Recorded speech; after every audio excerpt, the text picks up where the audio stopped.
Good morning students. तो फिर आज हम लोग स्टार्ट कर रहे हैं कोऑर्डिनेट ज्योमेट्री। कुछ इंपॉर्टेंट क्वेश्चंस जो हैं वो हम अब डिस्कस करेंगे क्योंकि एग्ज़ाम्स जो हैं वो बिल्कुल क्लोज हैं और किस टाइप के क्वेश्चंस जो है वो उसमें पूछे जा रहे हैं या प्रीवियस ईयर्स में पूछे गए हैं और उनको हम उन प्रॉब्लम्स को हम कैसे सॉल्व करेंगे आज हम उनको डिस्कस करेंगे। ठीक है, तो जैसे हमारे पास कोऑर्डिनेट ज्योमेट्री में हमें पता ही है, हमने डिस्टेंस फार्मूला पढ़ा हुआ है, सेक्शन फार्मूला पढ़ा हुआ है, मिड पॉइंट फार्मूला पढ़ा हुआ है। तो उसी से रिलेटेड जो है हमारे पास जो आज वही 3 फार्मूलाज को हम यूज़ करके और ये जो प्रॉब्लम्स हैं उनको सॉर्ट आउट करेंगे। तो जैसे फर्स्ट क्वेश्चन हमारे पास दे रखा है, find the coordinates of a point A. हमें क्या करना है, यहाँ पे कोऑर्डिनेट्स फाइंड करने हैं पॉइंट ए के, जिसमें हमें बताया गया है कि ए बी जो है वो क्या है, डायमीटर है सर्कल का और सेंटर के पॉइंट हमें दे रखे हैं 2 - 3 और बी जो है बी के कोऑर्डिनेट्स दे रखे हैं 2 1 और 4। तो ठीक है, अब हम सबसे पहले ड्रॉ कर लेते हैं। यहाँ पे हमारे पास एक सर्कल है और सर्कल का जो डायमीटर है like this, here is the diameter and the point is A and here is B. हमें ए के कोऑर्डिनेट्स फाइंड करने हैं, तो जिसको हमने फाइंड करना है उसको हम क्या मान लेते हैं यहाँ पे x एंड y, और b के coordinate is already given to you, that is 1 and 4। और यहाँ पे आपको पता ही है कि सर्कल का क्या होता है, सेंटर पॉइंट होता है और सेंटर के कोऑर्डिनेट हमें गिवन है 2, -3, राइट। अब देखिए ए बी जो है वो डायमीटर है, सी क्या है, सेंटर है। तो हम ये कह सकते हैं कि सी जो है ए और बी का क्या है, मिड पॉइंट है। और अगर वो मिड पॉइंट है तो इट मीन्स हमें यहाँ से क्लियर है कि हम इन एक्स वाई की वैल्यू मिड पॉइंट फार्मूला से फाइंड कर सकते हैं। तो सबसे पहले हम यहाँ पे लगा लेते हैं कि मिड पॉइंट फार्मूला क्या होता है। सबसे पहले लिख लेते हैं mid point formula. Mid point formula, और अगर मुझे मिड पॉइंट फार्मूला लगाना है तो उसके लिए हमें क्या फार्मूला है, x is equal to x1 plus x2/2 और y कोऑर्डिनेट निकालना है तो उसके लिए फार्मूला है y1 प्लस y2 ओवर कितना आ जाएगा यहाँ पे 2।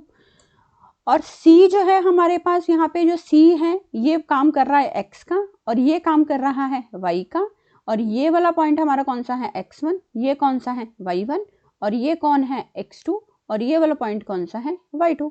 तो डायरेक्टली सारी वैल्यूज हम यहाँ पुट कर लेते हैं। x की जगह पे कौन है 2, x1 की जगह पे तो x1 है और x2 की जगह पे कौन है 1, और ओवर कितना आ जाएगा यहाँ पे 2।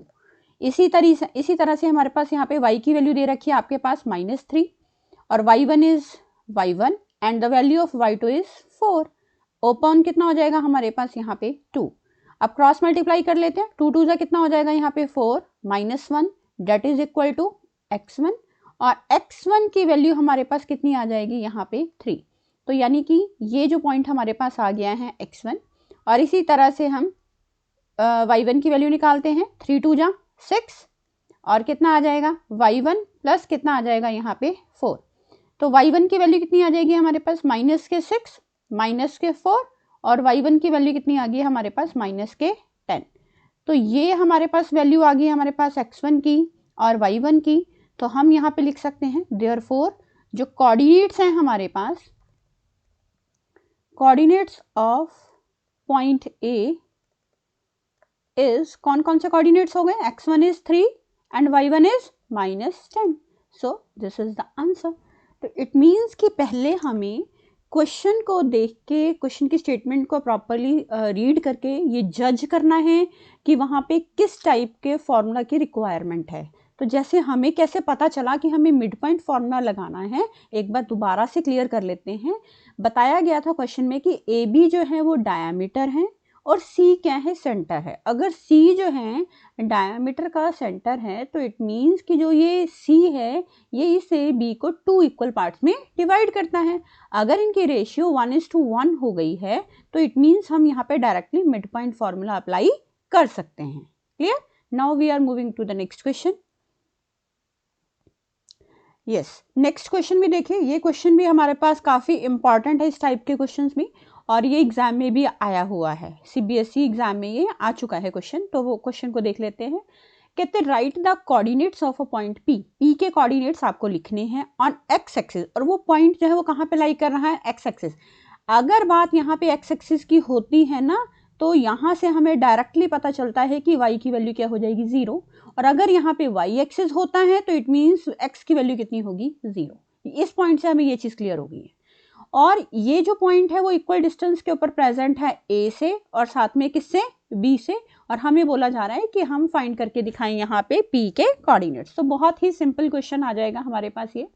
जैसे मान लो आपके पास ये पॉइंट p है और p के कोऑर्डिनेट्स हमने ले लिए यहाँ पे x, 0, और यहाँ पे कौन है p के, यहाँ पे b है, b के कोऑर्डिनेट कितने हैं 6, 0 है, और यहाँ पे क्या बता रखा है a है, तो कोऑर्डिनेट कितने हैं हमारे पास यहाँ पे 6, 0 है।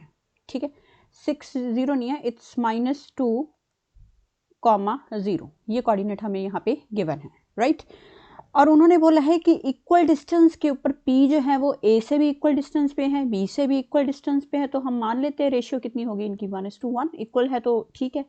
तो यहाँ पे भी हम इस क्वेश्चन को करने के हमारे पास 2 मेथड्स हैं, हमारी मर्जी है, हम चाहे यहाँ पे मिड पॉइंट फार्मूला लगा लें, यहाँ हम सेक्शन फार्मूला लगाना चाहते हैं तो हम उससे भी क्वेश्चन कर सकते हैं। तो मैं इस क्वेश्चन को आपको दोनों मेथड से करके दिखा देती हूँ। तो जैसे मान लो मिड पॉइंट फार्मूला मेरे माइंड में क्यों आया है, क्योंकि यहाँ पे इक्वल डिस्टेंस की बात हो रही है, तो जितना डिस्टेंस यहाँ पे होगा उतना ही डिस्टेंस क्या होगा यहाँ पर भी होगा, तो उस चीज़ को लेके मेरे माइंड में आया है। तो सबसे पहले मैं मिड पॉइंट फार्मूला लगा रही हूँ। तो मिड पॉइंट फार्मूला हमारे पास क्या कहता है, x is equal to x1 plus x2 upon 2, y is equal to y1 plus y2 upon 2। x1 हमारे पास कितना दे रखा है यहाँ पे -2, x2 कितना है यहाँ पे 6 अपॉन कितना आ जाएगा यहाँ पे 2, और इसी तरह से हमारे पास y1 कितना है 0 और y2 भी कितना है 0 अपॉन 2, आंसर कितना आ जाएगा 0। तो यहाँ से वैल्यू कितनी आ रही है 4 अपॉन 2, यानी 2 2 ज़ा 4।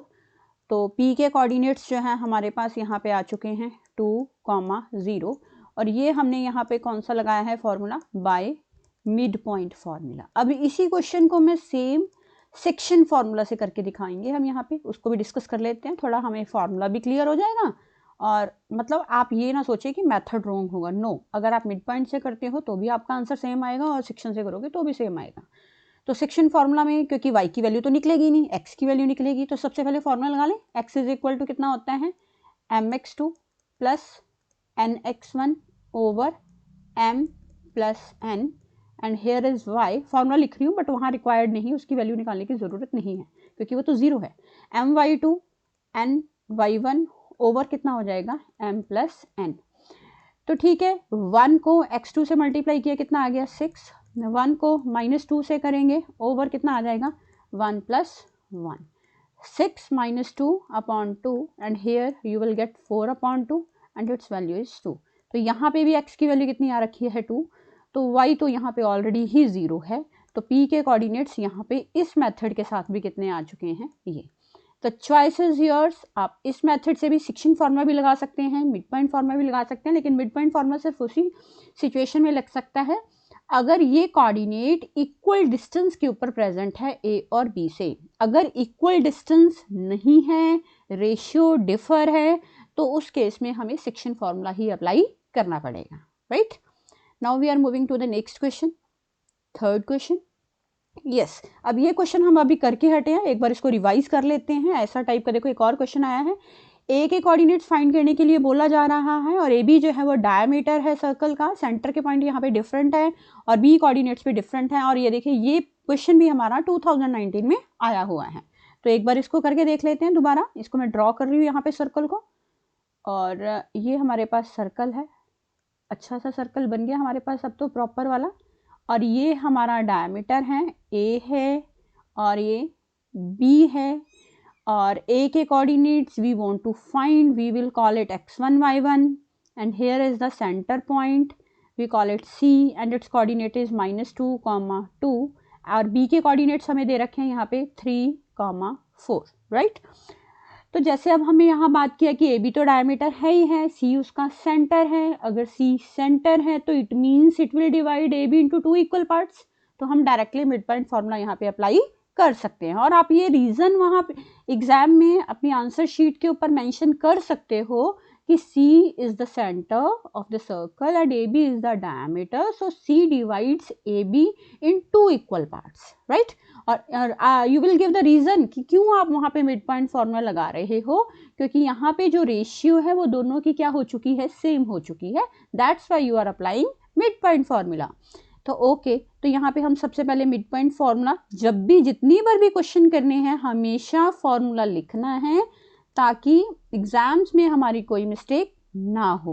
बाय मिड पॉइंट फॉर्मूला, तो फॉर्मूला क्या है, x is equal to x1 plus x2 upon 2, y कितना दे रखा है यहाँ पे, y1 प्लस y2 अपॉन 2। तो यहाँ पे भी मेंशन कर लेते हैं, centre point is x y and here is x2 comma y2।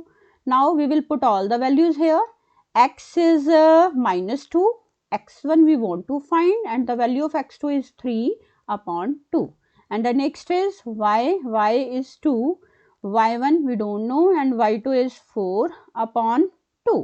तो देखिए 2 2 जा कितना हो गया यहाँ पे 4 -4 and here is x1 plus 3, -4 -3 that is equal to x1 and x1 is -7। सो ये एक वैल्यू हमारे पास ये आ चुकी है, 2 2 जा 4 is equal to y1 plus कितना आ गया हमारे पास यहाँ पे 4, और कितना आ जाएगा हमारे पास यहाँ पे ये बन जाएगा हमारे पास 4 -4 that is equal to y1 and the value of y1 is 0, right. तो ये हमारे पास आ चुके हैं यहाँ पे कोऑर्डिनेट्स, किसके, कोऑर्डिनेट्स ऑफ ए एस, क्या आ गया हमारे पास कोऑर्डिनेट, -7, 0, राइट। और कितना सिंपल क्वेश्चन था, जस्ट हमें एक फॉर्मूला पता होना चाहिए और हम इस क्वेश्चन को इजीली जो है वो फेस कर सकते हैं।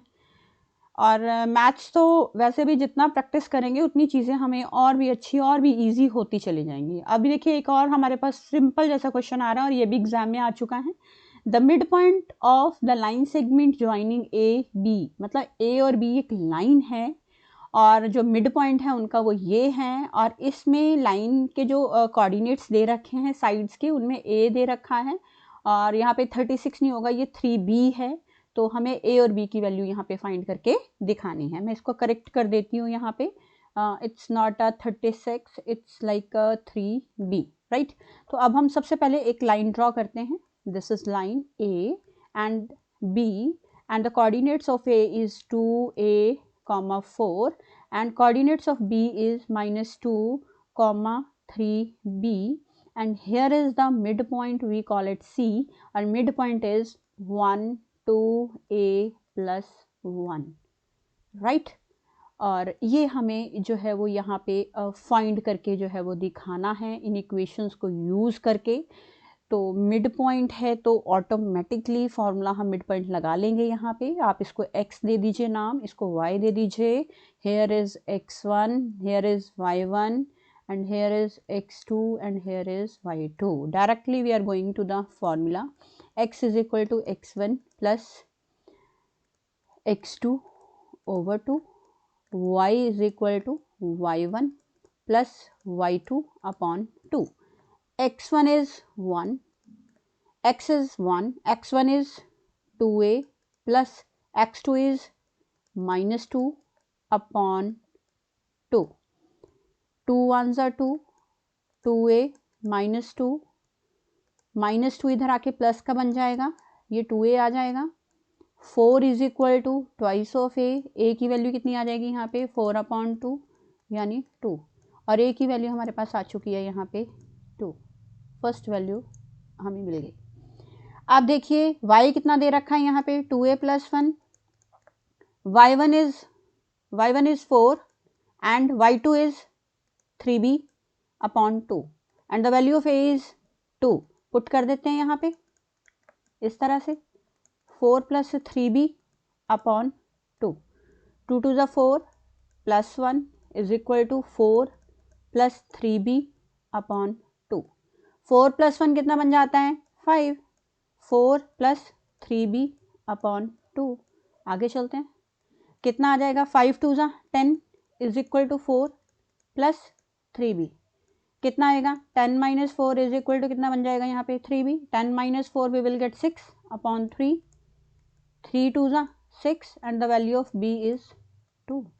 तो ये हमारे पास देखिए इस तरह से भी ये क्वेश्चन एग्जाम में पूछा जा सकता है कि मिड पॉइंट अगर हमें इस तरीके से गिवन है, कोऑर्डिनेट्स हमें गिवन हैं और उस सिचुएशन में हम अगर ए और बी की वैल्यू कोई अननोन वैल्यू है, यहाँ पे एक्स और वाई भी हो सकते थे, कुछ भी हो सकता है, तो वो हम कैसे फाइंड करेंगे। तो अगर हमारे माइंड में फॉर्मूलाज क्लियर हैं, मेथड क्लियर है, तो हम ईजीली जो है वो किसी भी प्रॉब्लम को फेस कर सकते हैं। बट उसके लिए हमें प्रैक्टिस की बहुत ज़्यादा रिक्वायरमेंट है, तो जितना प्रैक्टिस करेंगे उतना हमारे लिए चीज़ें इजी होती जाएंगी। अब देखिए सिंपल जैसा क्वेश्चन है और ये एमसीक्यूज हमारा बनता है क्वेश्चन, फाइंड द, और ये 2018 में क्वेश्चन आया हुआ है, find the distance of point P. हम यहाँ पे मैं डायरेक्टली इसको करती जाऊँगी साथ साथ में ताकि हमारा टाइम बच जाए। And here is P and here is origin, origin के coordinates we already know that is 0 0 and P is x and y. What we want to find, we want to find the distance of P O. और formula लगा लें, distance formula क्या कहता है, x2 minus x1 का whole square plus y2 minus y1 whole square. अब value put कर लेते हैं, ठीक है जी। अब देखिए इसको आप मान लो ये कौन है आपका x1, ये कौन है y1, ये कौन है x2, ये कौन है y2। अब वैल्यू पुट करते हैं, x2 कौन है 0, x1 कौन है x स्क्वायर, 0 माइनस y का स्क्वायर, तो 0 माइनस एक्स तो कितना रहता है जी माइनस एक्स का स्क्वायर माइनस वाई का स्क्वायर, और माइनस का स्क्वायर कितना होता है प्लस, तो ये बनेगा एक्स स्क्वायर प्लस कितना बनेगा वाई स्क्वायर। तो ये आपके पास डिस्टेंस फार्मूला का क्वेश्चन हो गया। तो आज हमने तीनों फार्मूलाज लगा लिए, हमने मिड पॉइंट लगाया, सेक्शन भी लगाया और डिस्टेंस फार्मूला भी लगाया। ओके, तो इस मेथड से आप क्वेश्चन यहाँ तक कंटिन्यू कर सकते हैं। Thank you so much.